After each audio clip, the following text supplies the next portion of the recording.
ప్రస్తుతం మనతో పాటు ఉన్నారు ప్రముఖ రాజకీయ విశ్లేషకులు డాక్టర్ గడ్డిపాటి శ్యాంప్రసాద్ గారు. సార్ నమస్కారం అండి. నమస్తే సార్, ఇప్పుడు మొన్నటి రోజున పేర్ని నాని గారు మాట్లాడినటువంటి మాటలు ఇంకా రాజకీయాల్లో కొద్దిమేర చర్చ నడుస్తూనే ఉంది.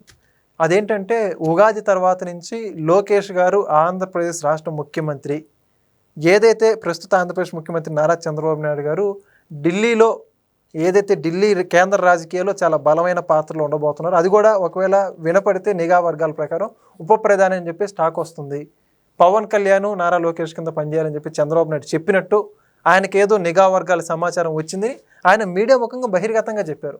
మొత్తానికి ఆయన చేసిన వ్యాఖ్యల గురించి, లోకేష్ సీఎం, బాబు గారు ఉప ప్రధాని, ఈ బయట కొద్దిమేర వైరల్ అవుతున్నటువంటి విషయాన్ని గురించి మీ మాటల్లో మీ అభిప్రాయం ఏమంటారండి? చాలా హాస్యాస్పదంగా ఉంది, చాలా హాస్యాస్పదం ఇది. ఎందుకంటే ఇది కావాలని కూటమిలో చిచ్చు పెట్టడానికి చేసిన ఒక పన్నాగం. కూటమిలో చిచ్చు పెట్టడానికి ఇక్కడ ఎవరు ఉంది? కూటమి నాయకుడు ఎవరు? ముఖ్యమంత్రి ఎవరు? అపర చాణక్యుడు, సామాన్యమైన వ్యక్తి కాదు. భారతదేశంలోనే ఇవాళ సీనియర్ మోస్ట్ నాయకుడు, ఒక సమర్థుడైన నాయకుడు, ఒక విజనరీ, సామాన్యమైన నాయకుడు కాదు ఆయన. రాజకీయంలో చాణక్యుడు. ఆయనకి ఏం చేయాలో ఎలా చేయాలో ఆయనకి తెలియదా? 20 నెలలే మాత్రమే అయింది కొత్త గవర్నమెంట్ వచ్చి, 20 months, కనీసం 2 years కూడా అవ్వలేదన్నమాట. చంద్రబాబు నాయుడు గారిని ప్రజలు ఎందుకు ఎన్నుకున్నారో ఆయనకి తెలుసు. ఆయన ఏం చెప్పాడు? అమరావతిని నేను ప్రపంచంలోనే అతి ముఖ్యమైన నగరంగా తయారు చేస్తానన్నాడు. పోలవరాన్ని పూర్తి చేసి ఆంధ్ర ప్రజలకి కానుగ్గా ఇస్తానన్నాడు. ఆయన కళలు 2, స్వర్ణాంధ్రప్రదేశ్ 3వ కళ. అన్ని కళలు పూర్తి చేస్తే కానీ ఆయన ఎక్కడికి కథలు, అసలు ఆలోచనలోనే రావు. ఇప్పుడు నువ్వు అన్న మాటలు, ఆ పేర్ని నాని మాటలు, అసలు ఆలోచన కళలో కూడా ఆలోచించడు ఆయన. ఆయన అసలు ఉప ప్రధాని ఏంటి? అసలు ఆయన సమర్థత ఏంటి? ఆయన విజన్ ఏంటి? ఇవాళ భారతదేశంలో సీనియర్ మోస్ట్ నాయకుడు ఆయన. ఆయన ప్రధాని అనాల్సింది పోయి ఉప ప్రధాని అన్నారేంటి? కనీసం ఉప ప్రధాని ఏంటో, ఉప ప్రధాని అన్నందువల్ల ప్రజలకి అనుమానం వస్తుందని కూడా తెలియదు వాళ్ళకి. చంద్రబాబు నాయుడు గారికి 25 years బ్యాకే ప్రధానమంత్రి అవకాశం వస్తే తీసుకోవాలి ఆయన.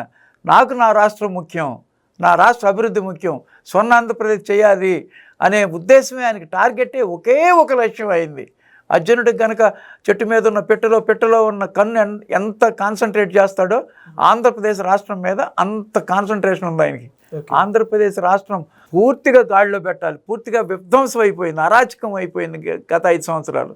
దాన్ని కరెక్ట్గా లైన్లో పెట్టి అమరావతిని పూర్తి చేసి, పోలవరాన్ని పూర్తి చేసి, స్వర్ణాంధ్రప్రదేశ్కి ఆంధ్రప్రదేశ్ని తీర్చిదిద్ది 20 లక్షల ఉద్యోగాలు ప్రజలకు ఇచ్చి, ఉద్యోగాలు కల్పన 20 లక్షలు సామాన్యమైనవి కాదు, ఇంకా ఎక్కువ కూడా కల్పించి 23 లక్షల కోట్ల పరిశ్రమలు, పెట్టుబడులు వస్తున్నాయి ఆంధ్రప్రదేశ్కి.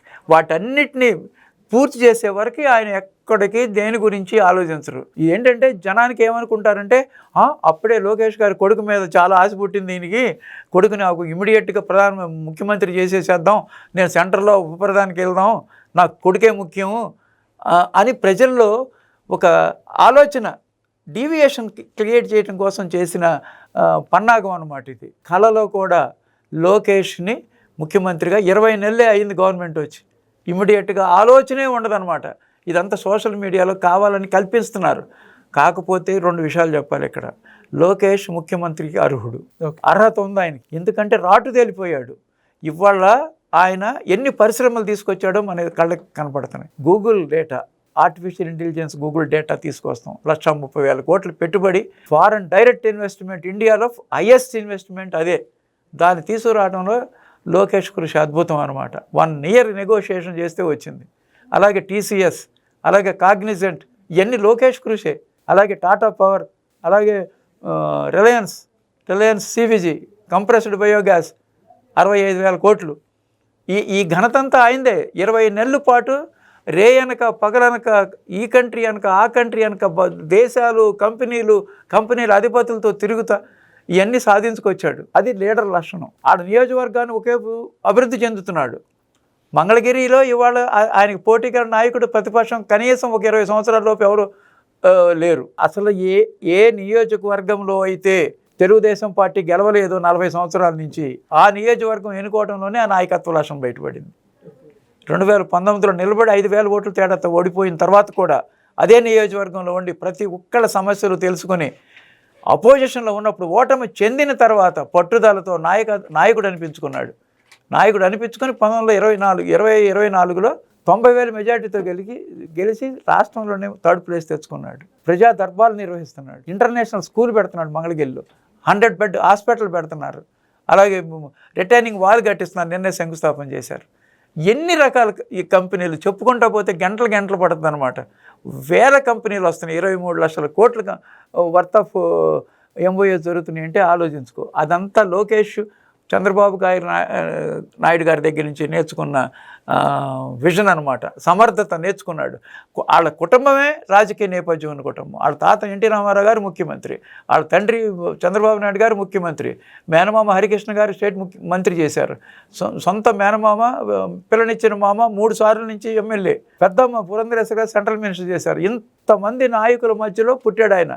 పుట్టి పెరిగాడు, అన్నీ చూశాడు, రాజకీయం నేర్చుకున్నాడు. రాజకీయం చంద్రబాబు గారు చేసినట్టుగా భారతదేశంలో ఎవరు చేయలేరు.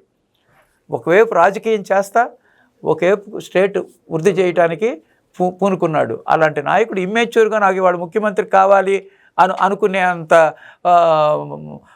ఫుల్ కాదు ఆయన. He's a wise man. National మీడియాని కూడా ఆన్సర్ చేస్తున్నాడు.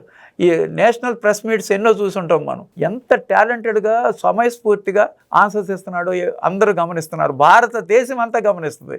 ఇవాళ భారతదేశంలో ఉన్న ఏకైక యువ నాయకుడు ఆంధ్రప్రదేశ్లో ఉన్నాడు, అది నారా లోకేష్. ఆయన యొక్క గొప్పతనం పరిశీలించి చూసి గమనించి ప్రధానమంత్రి నరేంద్ర మోడీ ఫ్యామిలీతో సహా ఇంటికి రమ్మని 2 సార్లు మాట్లాడాడు. ఆయన ఇంటికి వెళ్ళి వచ్చాడు ఫ్యామిలీతో సహా. అంటే ఒక ప్రధానమంత్రి ఒక రాష్ట్రంలో, ఒక చిన్న రాష్ట్రంలో ఉన్న యువకుడిని గుర్తించాడంటే ఆ యువకుడిలో ఉన్న గొప్పతనం ఆలోచించు. ఫ్యూచర్లో కాబోయే చాలా గొప్ప నాయకుడు లోకేష్. ఇప్పుడు ఈ అన్నెసెసరీ రూమర్సు, ఈ పేరు నాని అన్న మాటల గురించి ముఖ్యమంత్రి ఆయన చెప్పక్కర్లా. ఆయన ముఖ్యమంత్రి అనే పేరు లేకపోయినా ముఖ్యమంత్రి చేయదగినన్ని పనులన్నీ చేస్తున్నాడు ఆయన. కానీ ముఖ్యమంత్రే కావాలని వాళ్ళు కోరుకోలేక, వాళ్ళు కావాలని కోరుకుంటే ఇవాళ తీసుకోగలరు. వాళ్ళకి మెజారిటీ ఉంది 124 సీట్లు. కానీ ఆ పిచ్చి పనులు చంద్రబాబు నాయుడు గారు ఎప్పుడూ చేయరు. గవర్నమెంట్ వాళ్ళకి రాష్ట్రం కావాలి, స్వర్ణాంధ్రప్రదేశ్ తయారు చేయాలి, వాళ్ళు అనుకున్న కార్యక్రమాలన్నీ పూర్తి చేయాలి. వాళ్ళు అనుకున్న సంక్షేమ కార్యక్రమాలన్నీ పూర్తి చేశారు. సూపర్ 6 సూపర్ హిట్ చేశారు. అభివృద్ధి సూపర్ హిట్. 23 లక్షల కోట్లు వచ్చినాయి. 20 లక్షల ఉద్యోగాలు తీసుకొస్తున్నారు. అట్లాగే ఇరిగేషన్ ప్రాజెక్ట్స్ వాళ్ళగా వెలుగొండ ప్రాజెక్ట్ అవ్వకుండా జాతికి అంకితం చేయరు. వాళ్ళు వెలుగొండ ప్రాజెక్ట్ పూర్తి చేస్తారు. అలాగే పోలవరం పూర్తి చేస్తారు. ఇరిగేషన్ ప్రాజెక్ట్స్ అన్నీ పూర్తి చేస్తారు. ఎన్ని రకాలుగా స్టేట్ని అభివృద్ధి చేయాలో చేస్తారు. ప్రజలందరికీ ఒక రామరాజ్యం చూపిస్తారనమాట. ఆ రామరాజ్యం చూపించిన తర్వాత ప్రజలందరూ కోరుకుంటే చంద్రబాబు నాయుడు గారు ప్రధానమంత్రి అవ్వచ్చు. ఇవన్నీ ఊహాగానాలు. నిజంగా వెల్విషర్స్ కాదు వాళ్ళు. కావాలని చంద్రబాబు నాయుడు గారిని డిగ్రేడ్ చేయడం కోసం ఉప ప్రధాని పెట్టారు. ఆయన ఉప ప్రధాని అంటే ఎవరికి ఒక్క మనిషి అన్నా దాన్ని మెచ్చుకున్నారా? చంద్రబాబు నాయుడు గారు ఏంటి ఉప ప్రధాని ఏంటి అని అనుకున్నారు. చంద్రబాబు నాయుడు గారు ప్రధానమంత్రి. ఆయన నిజంగా కావాలనుకుంటే ప్రధానమంత్రి అయ్యే నాయకుడు ఆయన. అలాంటి నాయకుడిని పచ్చుకొచ్చి లేనిపోని కూటమిలో స్పర్ధలు పెట్టుకోవడం కోసం సెంట్రల్లో ఉప ప్రధానికి వెళ్తారు, లోకేష్ ముఖ్యమంత్రిగా అవుతాడంట. ఇవన్నీ ప్రజల్లో ఒక విధమైన గందరగోళం క్రియేట్ చేయడానికి ఈ వైఎస్ఆర్సీపీ వాళ్ళు చేసే పనులు అనమాట. ఇవి వాళ్ళకి కళలో కూడా మనసులో కూడా ఈ భావనలు ఎప్పుడూ చంద్రబాబు నాయుడు గారికి కానీ లోకేష్ బాబు గారికి కానీ లేవు. కూటమికి కొన్ని నిబంధనలు ఉంటాయి. కూటమి 15 సంవత్సరాల కూటమి ఉండాలి, ఇలాగే ఉందామని పవన్ కళ్యాణ్ గారు ఎప్పటి నుంచో చెప్తున్నారు. ప్రజల ఆమోదంతోనే ఆయన ముఖ్యమంత్రి అవుతాడు. సడన్గా 20 నెలలు పరిపాలించేసి మా అబ్బాయి ముఖ్యమంత్రి వాళ్ళ నుంచి అనే అంత ఇమ్మెచ్యూర్ కాదు మన చంద్రబాబు నాయుడు గారు. ఆయన చాలా 50 సంవత్సరాల రాజకీయ అనుభవం ఉంది. Thank you sir. Thank you. Please subscribe to Leo News for more videos.